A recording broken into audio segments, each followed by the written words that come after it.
कुछ ऐसा ही था गांव का तालाब, सबकी जरूरतों को जो पूरा करता बिना किसी भेदभाव के। तालाब था गांव के बाहर, पर लगता नहीं था कि वह गांव का हिस्सा नहीं है। सुबह हो या शाम वहां चहल पहल लगी रहती, कभी बच्चे तो कभी बड़े, और कभी लुगाइयां उसके पास नजर आती। तालाब भी सबका स्वागत अपनी बाहें फैलाकर करता। साल का कोई सा भी समय हो, वह हमेशा पानी से भरा रहता, जैसे उसने तय कर लिया था कि कभी भी पानी खूंटने नहीं देगा। तालाब कैसे बना, इसकी भी एक कहानी है जो गांव के बड़े बूढ़े सुनाते रहते। जब तालाब नहीं था तब गांव की जरूरतें गांव से थोड़ी दूर बहती नदी से पूरी होती थीं। एक साल भीषण सूखा पड़ा, बारिश हुई ही नहीं, अकाल पड़ा, नदी सूख गई, फसलें गर्मी से झुलस गईं, लोग परेशान, घर में अन्न नहीं और करने को काम नहीं। बात राजा तक पहुंची।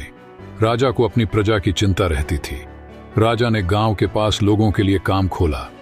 लोग काम करते और शाम को मजदूरी में अनाज ले जाते। यह काम कई महीनों तक चला, जब तक कि फिर से बारिश का मौसम नहीं आ गया। इसी काम के चलते यह तालाब बना। इसके बनाने में गांव के हर घर के पुरखों का पसीना बहा था। शायद इस वजह से गांव के हर बाशिंदे का तालाब से गहरा लगाव था। एक दिन गजब हो गया, ऐसा तालाब अचानक गायब हो गया। उस दिन लोग रोज की तरह सोए। जब सुबह उठे तो तालाब नहीं था तो वहां बस एक सपाट मैदान। मैदान को देखकर कुछ देर तक तो लोगों को समझ ही नहीं आया। तो गांव के इतिहास में कभी हुई नहीं थी, जैसे कि परंपरा थी। गंभीर मामलों में पंचायत का दखल हमेशा रहता था। गांव में पंचायत बैठी, सारे मामले में बड़ी गंभीरता से विचार हुआ। इस दौरान अलग अलग बातें सामने आ रही थीं। काफी बहस के बाद फैसला यह हुआ कि तालाब गायब होना गंभीर मामला है, इसलिए इसकी शिकायत हाकिमों से करनी चाहिए। अच्छा ये होगा कि सूबे के हाकिम से कुछ गांव वाले जाकर मिलें और पूरा मामला बताएं। सबने पंचायत के फैसले पर सहमति दी। दूसरे दिन गांव में समझदार समझे जाने वाले 20-25 लोगों का जत्था तैयार हो गया। जत्थे में जाने वालों की लुगाइयों ने एक वक्त का खाना बांध कर रख दिया।